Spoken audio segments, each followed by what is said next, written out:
All right, today, as I said, we're going to finish up with applicant screening. Come on. Okay, here's some common errors and omissions and falsifications in an applicant's on an application form.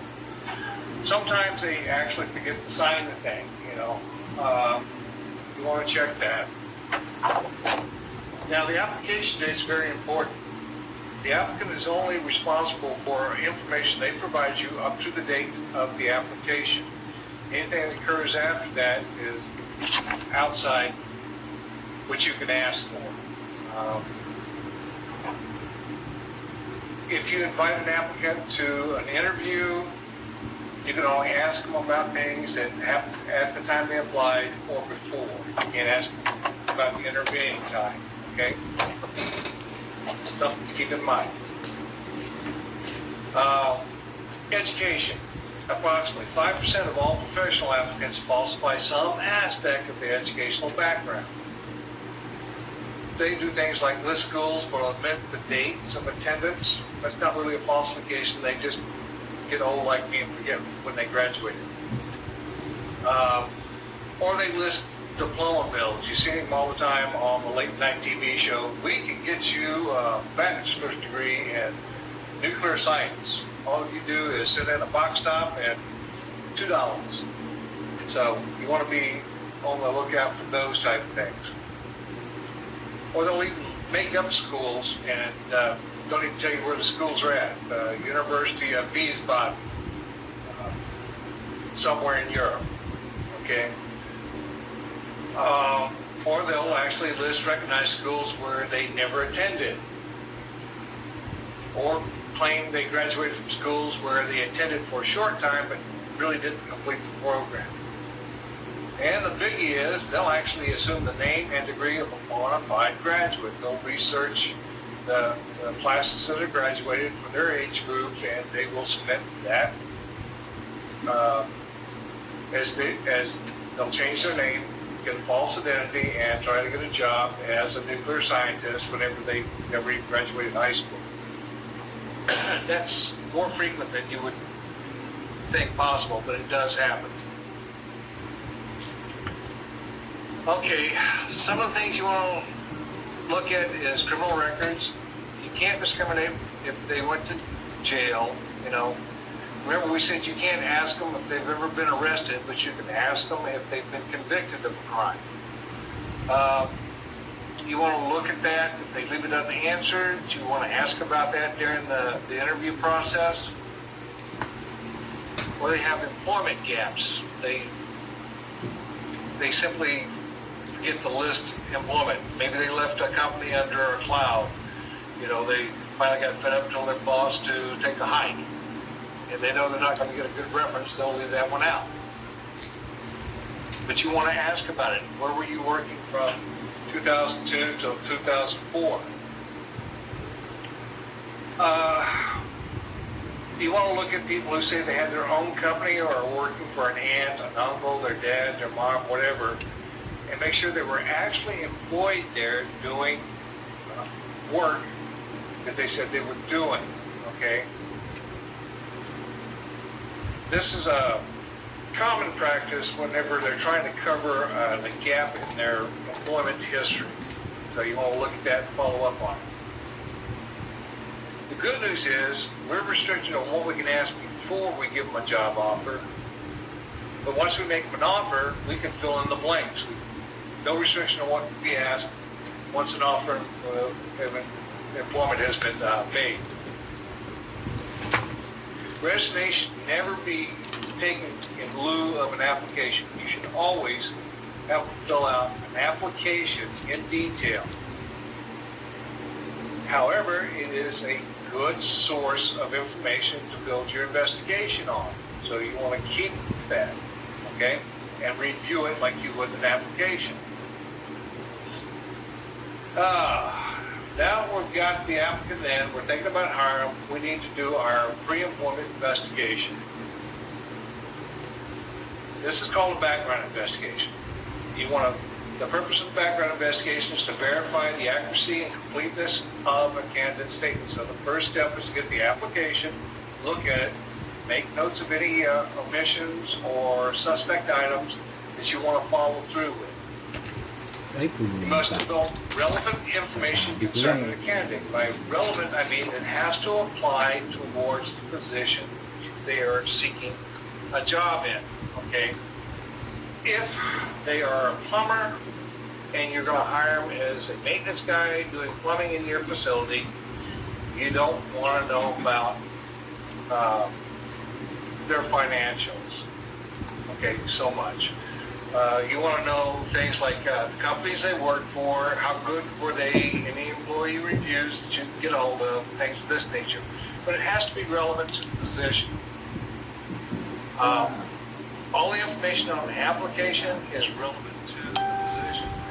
You built this from your job analysis and your job description, and now you have the application. It's also used to determine the candidate's suitability for employment. If you're hiring for a plumber position, you can pretty much screen out the carpenters, the nuclear scientists, and the meth lab operators, okay?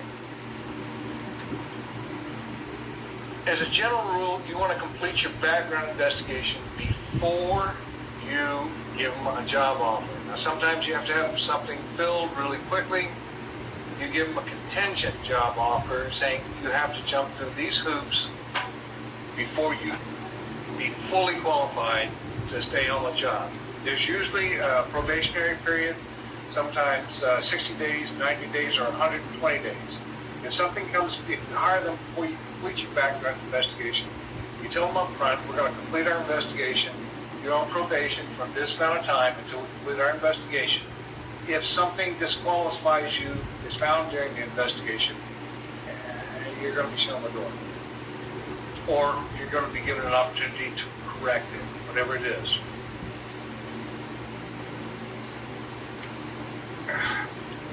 Security officers should have input on how the application form is built and what specific information you're looking for. Specifically, residencies, you want to go back 5 years, employment 5 years, you want to know about criminal history, if any, you want to know about dismissals from cause, things of this nature.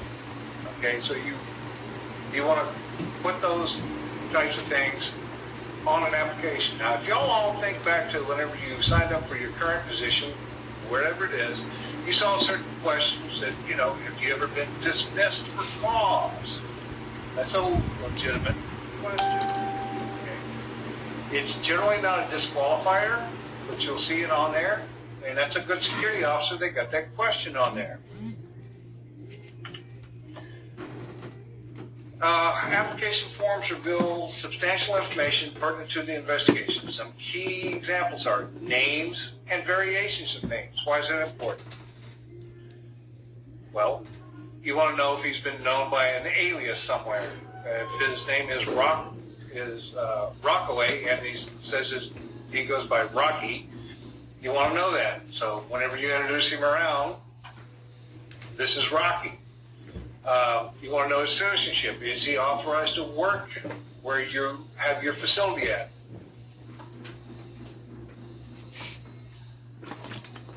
Generally 5 years, okay, to answer that question. It also helps to know if he or she has military background, and what training they bring to the position. You're welcome. You want to get their references, both professional references and personal references. Now, some people only go for professional references because they're more concerned about the job, but a hiring manager wants to talk to personal references so they know if this person's a good fit, their personality, their work ethic, things that you can find out about how they socialize with other people. It's important to know if they'll fit into your team. So you want both professional references and you want to check personal references. In our business, we want to know about any security clearances, previous education, okay? A lot of us are former military, so we have a lot of former military education that is not college or formal education, but we learned a lot that we can bring to a job. As I said, employment history is up there. Convictions, you can ask about convictions, criminal convictions, and organizational affiliation. I am personally a member of ASIS, or American Society for Industrial Security. That went on my application. I'm very proud of it. There was some affiliations you probably don't want to put on a job application, like Hells Angels or Banditos or something like that.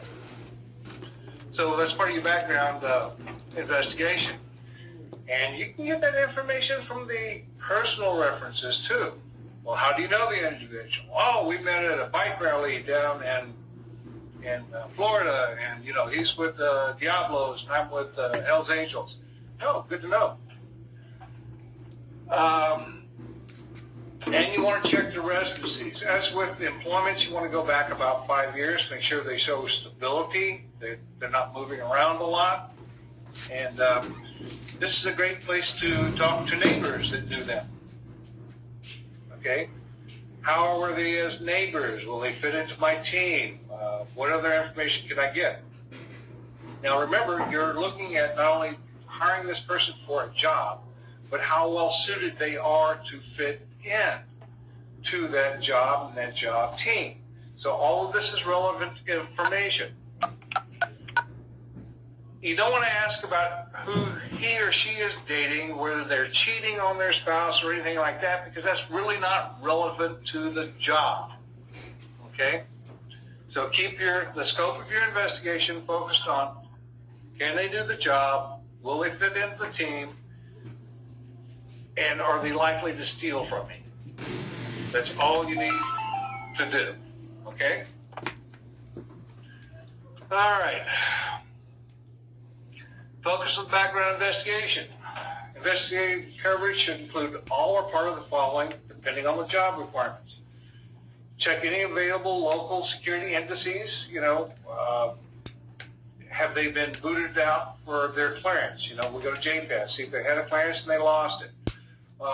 Police files to ascertain derogatory information. Now, for these two right here, the information must be publicly available and lawfully obtained. You can do a criminal history check through your local police department. That is public information.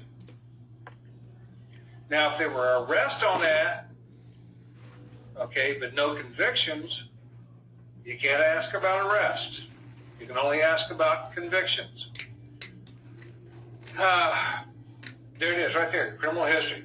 Indicates a conviction record, the details must be verified. If he says he was arrested, convicted of robbery, but it turns out he was arrested and convicted of murder, might impact your hiring decision. Okay? And it also goes to his integrity and honesty. He lied about it only being robbery and it was murder. Okay? At least 5 consecutive immediately preceding years of employment and non-employment should be verified. If they were unemployed, you want to double check, make sure they were unemployed. Any gaps in employment, more than 30 days, should be explained. Okay? You want to check their claimed residencies for that same period and make sure that they were living at that house when they were working at that other job, things of this nature. Criminal court records should be checked. List and develop personal references should be interviewed. Now, I always strongly encourage you to go out and have a face-to-face interview with all the references, all the people you're dealing with when you're checking out the background. We all know that we can, everybody to some extent, can read body language, pick up on indicators of lying and things of this nature. So it is better to have a face-to-face interview with these people. Okay? So you can pick up on that. We've all done phone interviews. We get the same blah, blah, blah. And it's kind of bland. We get no social indicators, is what I'm saying. All education requirements for the position should be verified. If If you're looking for a bachelor's in electrical engineering, this guy's a master's in engineering. Verify his master's degree, move on. If you want to interview former employees and work associates, how were they at work? Did they work well as part of the team? Things of this nature. Remember, we're not just the job, but the team. We're trying to fit them into our organization. And I want to say this right here and right now. The reason is if they fit well into your team and they fit the job, there is less likelihood they're going to bail on you and walk out the door with all your proprietary information, because they're going to be happy in your team. They're going to be productive in your team. They're going to get praised for their work in their team. Remember, we talked about discipline and all this other good stuff previously. The whole idea behind this is once you get a qualified candidate in and they are hired with that part of your team, you want to grow and keep them in your team for as long as possible. Because as soon as that person walks out the door, a lot of your corporate knowledge walks out with them. All your processes, protocols, regulations, everything. They may be as honest as the day is long, but sometimes when they're 2 years from now, when they're working at another job, they say, well, whenever I was at so-and-so, we did it this way, and that saved us money. So now your competition is doing it your way and saving money, and they're beating you out on cost. The whole goal is to get a good qualified candidate in here, get them hired, make them happy, keep them as long as possible. That way your secrets don't walk out the door. Personnel, contact rather than telephone. Oh, I jumped ahead again. Like I said, you want to get face-to-face with whoever you're interviewing, get that warm, fuzzy feeling from them just telling you everything honestly, and then you can make note of it and move on. Standards for investigation. You have to set the corporate standards for doing investigations. I don't care what kind of investigation it is. The information sought must be developed for being relevant to the hiring decision. It must be reliable. If you have, that means good probability of being correct.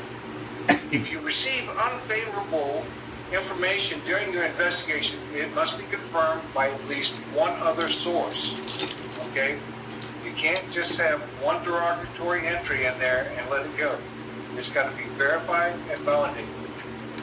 Somebody tells you, yeah, he busted up this bar and got busted, and he had to spend the night in jail for destruction of private property. You want to water it down to the police department and say, hey, was this guy arrested? Was he convicted? Did he pay a fine? Whatever. And get that corroborating evidence. Now, you've done your due diligence. You've gone out and done your investigation. You've got a solid investigative package sitting in front of you. What do you do with it? You turn it over to some senior supervisor who is responsible for reviewing your investigation. Not necessarily the security director, but probably HR, more likely the director of HR or the hiring manager for that position. They will review the investigation along with all the other investigations you have done and balance what you have told them against their needs and against the other candidates and make a decision based on what you turned into. Okay? See how that works? Okay. Not coming together yet, but it will.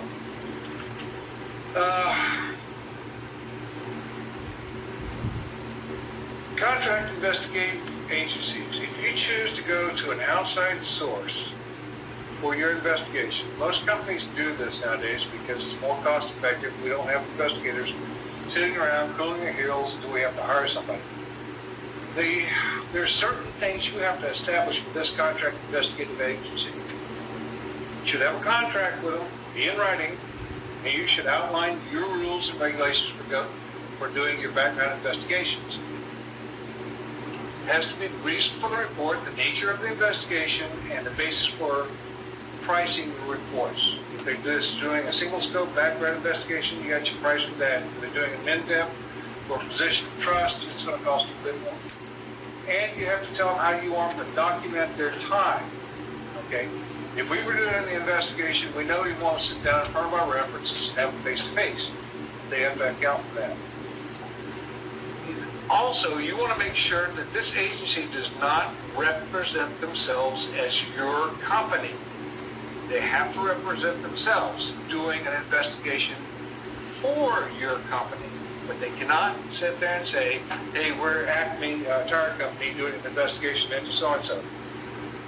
They have to say, I'm Smith's investigation, working on behalf of Acme Tire Company, and we're checking in, we're doing an investigation, background investigation on Tim Smith to see if he can get hired, okay? Whenever you're doing an interview, and whether it's you or a contract agency, the identity, telephone number, and mailing address of your organization, and specifically who in your organization the investigative report goes to, has to be delivered to whoever you're interviewing and talking to. So, there you go. All right, one other thing before we leave investigations. If you're going to be conducting a background investigation on a potential employee, okay, or even a current employee, do we have to tell them we're doing it? Best guess, people. No. Well, that wasn't the best guess. It is, yes, you do have to tell them, especially if you're going to be, if they're trying to get hired. You do have to tell them that there's an investigation, what the investigation is for, and in the case of a new applicant, it's for background investigation for hiring. In the case of an employee, you have to tell them why they're being investigated for one incident. So yes, you don't hide it from anybody that you're investigating. So the caveat on this is if you're doing an undercover investigation into criminal activity. Remember we had our undercover officer? We're not going to run up to the bad guys and tell them, we're talking about administrative investigations here. So if you're doing a criminal investigation, you're not going to inform them. If you're doing an administrative investigation, like background investigations or wrongdoing at the company, like somebody punched somebody out, we're going to investigate that. Hey, you punched Joe out, we're going to have to investigate that. Administrative rule breaking and stuff like that. Criminal investigations, no, we don't have to inform the bad guys that we're investigating. That just kind of tips them off. So you see the two? Remember we talked about criminal investigation, administrative investigation? Poorly phrased question on my part. In an administrative investigation, the answer is yes, we have to inform. Criminal, no. You guys almost copied, but I talked too fast. Point of clarity, Roy. Yeah. So for investigation, particularly what's conducted on federal employees and contractors, there are provisions for persons who hold top secret, confidential, whatever your investigation is. Mm-hmm. There are provisions that require your investigation to be ongoing as a condition of employment. Absolutely. So many of those personnel receive that notice in the initial that part of your employment is contingent on you maintaining your security eligibility. So thus, their investigations will be ongoing for the life of their employment or until such time something else happens. It's absolutely correct. There are 2 points I want to make here on that one. Normally in the civilian world, we don't have that. And remember, this is geared towards civilian security professionals. Very rarely will you see that. However, there are exceptions, and that is for financial and lifestyle investigations, which we'll talk about here in just a minute, where you inform them that they're going to get one prior to hiring, and they're going to get one every 18 months. But remember, we get to set the scope of each of these investigations. The federal government is pretty much an exception to whatever laws they write. They can do whatever they want. They don't have to follow the same labor laws we do, okay? They don't even have to notify people that continued eligibility for employment will require an annual or 18-month investigation, or every 2 years, whatever it is. So, but keep in mind that whenever we're talking here, if we're doing an administrative investigation, we have to notify them, both verbally and in writing. Now, the government does it in the employee contract. Contractors who work or supplying contractors to the government do it in the employee contract. There's exemptions there. Okay? But in the civilian world, normally we have to notify them whenever we start off an investigation, what the scope of the investigation is, and the boundaries of the investigation. Okay? Moving on, let's talk about employee tests. There are certain times you can use testing to narrow down candidates for a position. Some types of things we can use are like performance or work sample tests. If you're hiring somebody for a welder, you can have them go out to the shop, see if they're familiar with the particular type of welding machine that you're using, can gauge the materials and properly weld them so that they meet specifications. You can even take that test sample, take it to a lab, have it examined, make sure it is good to go.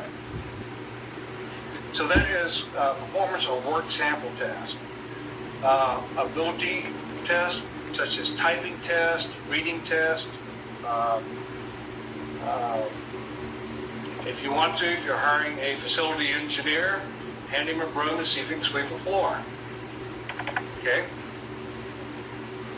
Aptitude tests, the ability to learn. Will they be able to learn our rules, regulations? Will they be able to learn our bookkeeping methods?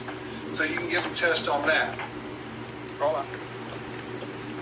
You can also conduct personality inventory tests, like the Minnesota Monthly Phasing 2, to see if these guys have any. I took this and they told me I had problems with authority. I told them to stop pushing me around. And the Briggs test is another one. You can also do honesty and integrity testing. So those are psychological surveys that you can do. I actually built one in college and I failed it. I hope it didn't. Other types of testing, medical examination. You have to be careful here. Before you can do a medical exam, they have to have the job offer in hand. Okay? It has to be made, a job offer has to be made to the candidate. But if you're working in certain industries where you're going to be putting these people into a toxic or dangerous environment, you need to get a medical exam to get a baseline, because you want to follow that. And you're going to require they do medical exams every, 3, 6, 8, 10 months, so that you can track their baseline. Especially if you're working in an environment like a shipyard where there's asbestos, or in a paint factory where there's lead, you want to put them on a medical monitoring program. Okay? And they're aware of this whenever you hire them. Drug testing, before or after a job offer. Before. Always. You can get away with it. Polygraph testing. Oh, man. You know, there are a lot of little fly-by-night polygraph companies out there that just kind of circumvent the law. The Employee Polygraph Protection Act prohibits most private employers from using polygraph tests to screen job candidates. Job candidates. The exceptions are those working in certain security services or the lawful manufacture and distribution of controlled substances. Okay? However, you can use polygraph testing as an integrity program after they have the job. It can't be used to prevent them from getting the job, but it can be used after they've been employed. Everybody get that? All right. Moving right along. Financial and lifestyle inquiry. These investigations should be conducted during the initial background investigation and every 18 months thereafter. Now, we've seen news reports forever about the little budget secretary in these little municipalities is living the grand lifestyle and took X million dollars from these little civil organizations or these small companies, and nobody noticed that she's living in a mansion in a town of 900 people. So that's what you do financial and lifestyle inquiries for, to make sure this person who has controls over assets, funds, whatever, is not pilfering from you. Any anomalies found should be investigated thoroughly, including interviewing the subject of the inquiry. Okay? Now, whenever we say lifestyle, we're talking about how their lifestyle fits into what is their known pay level. If you're making $80,000 a year, you got a 300-foot yacht, I would call that an anomaly. Okay, are you living within your means is what the lifestyle is. Do you have 50 cars parked in the front yard and they're all registered to you, but you're only making $45,000 a year? Either you're running a used car lot on the side or you're pilfering. Okay? Orientation for new employees. The orientation program should be designed to familiarize the new employee with the organization's culture, goals, objectives, procedures, and the rules. Remember, we've talked over and over again. You can't discipline somebody for not knowing the rules. This is where you teach them. This process also identifies requirements for employees to protect assets and to play a role in loss prevention. Hey, you're part of the security team now. These are your roles under the security team. Security awareness. Security awareness is a state of mind. The purpose of security awareness is to understand the relationship between security and a successful operation. Here's how security helps us maintain our profits and how we get the product safely out the door and protect it until it gets into the consumer's hands. This is how security works for them. And because of this, the benefits from this is we have less losses, lose less money, so we can roll that money back into the company and take care of our employees. We're going to have that big 4th of July picnic this year because we made a profit. Security awareness also allows each individual to know their personal obligations under the security program. If they see something, they need to report it, and more importantly, who to report it to. Okay? It also helps you comply with legal and regulatory requirements. Okay? And comply with any contractual obligations. Remember that. Okay. Exit interviews. Anybody here ever had an exit interview? No. Am I the only one? I've never had one. I've had several. An exit interview is a valuable tool for the following reasons. One, gives the employee an opportunity to list any grievances or issues they've had with your company. Okay. It also gives you an opportunity to address those issues and try to amend those grievances. You don't want somebody mad walking out the door because they probably got your trade secrets in their hip pocket and they don't. Okay? If we get to the exit interview and they have grievances and issues, there's a supervisor they'll need to be looking at. All right? Management often learns the problems not previously known. You're on your way out the door. I've been complaining to my supervisor for 6 months that this machine is about to go down. And this is what I've been telling them. Well, now management knows. We've jumped over that supervisor, the shift supervisor. We're talking to the division manager now, and he's going, really? Well, I'll jump on that because if it breaks down, I'm going to lose X amount of dollars. It helps reduce loss when a checklist is used to recover company property. Like when I check out a bowhead, if and when I ever do, I've got a checklist. One, they gave it to me, and every time I get something from the company, they add it to the list. And we go over that list together and make sure I turn in everything. A laptop, key card, key to the office, cell phone, whatever it is that you've been issued for your job.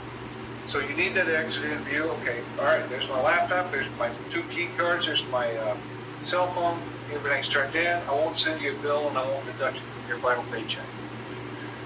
It's used to remind departing employees of legal obligations to protect trade secrets or confidential records. They also say non-compete agreements, but non-compete agreements, depending on what state you're in, are enforceable, may not be enforceable, but non-disclosure agreements are totally enforceable, right? All right, any questions on that? Workplace violence. ASIS says workplace violence is the #1 cause of workplace violence. Really? Okay.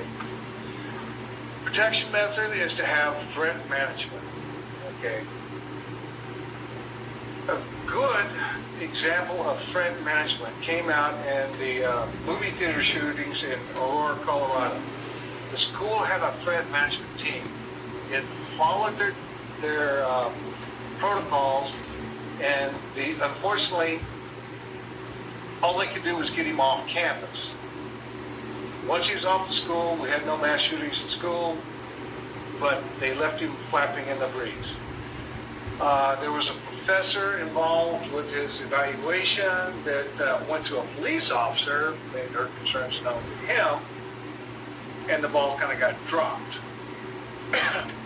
One of the things we want to do with our threat management team is to establish what is the threat, how we're going to respond to the threat. Are we going to terminate the individual, or are we going to help the individual get help, or whatever it is?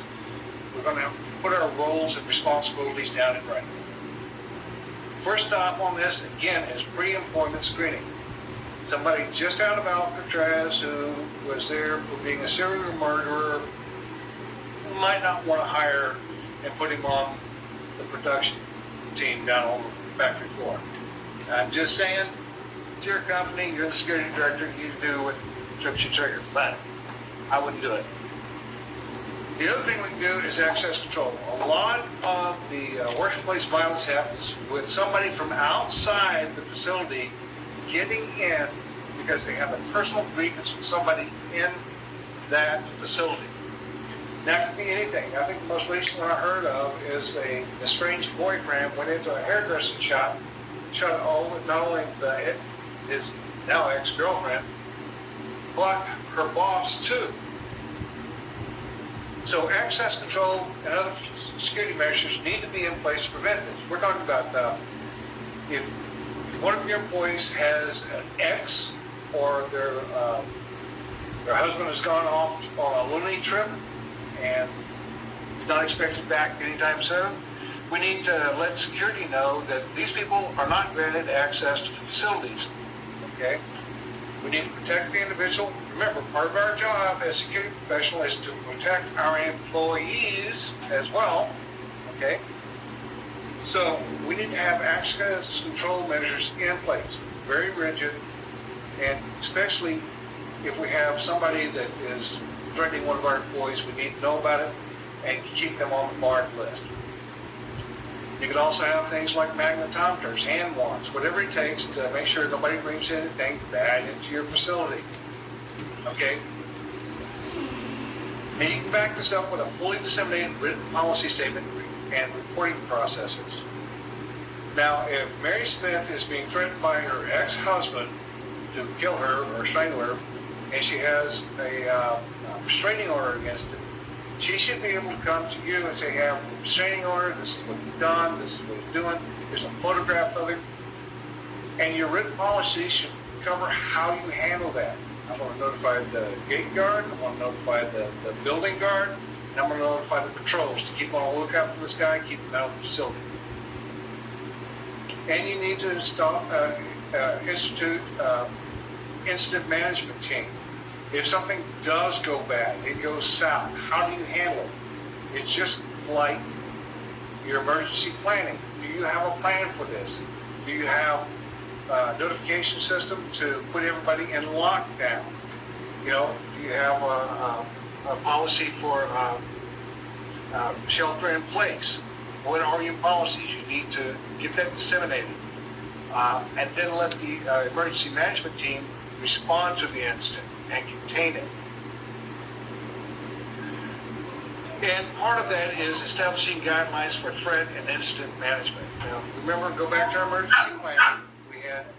We've identified who's going to handle the disaster, because this is going to be a disaster, trust me. Who's going to communicate to the press, who's going to work with the local authorities, who's going to handle the investigation, and who's going to write the after-action report. All that's written down in your guidelines and your reporting procedures. Okay, I've talked myself into a stupor here. I think that's it. Any questions on what we covered today? Okay, everybody reach over, shake the guy next to you, wake up. Wake up. Okay. The good news is, the next one is executive protection. This is one everybody sits through personal security for, and I've beefed it up a little bit and made it a little bit more interesting. We will jump into this. I had scheduled it for Monday, but Stephen reminded me that Monday's a federal holiday, so I'll either do it next Wednesday, or if enough of you want to jump in, hell, I'll do it Monday and Wednesday. So let Stephen know what you would like to do. We are now, with this next one, we're going to be finishing up our 5th of 8 domains. It gets harder from here. So let me know whenever you want to jump on this, and we will rock on. Any questions? Comments?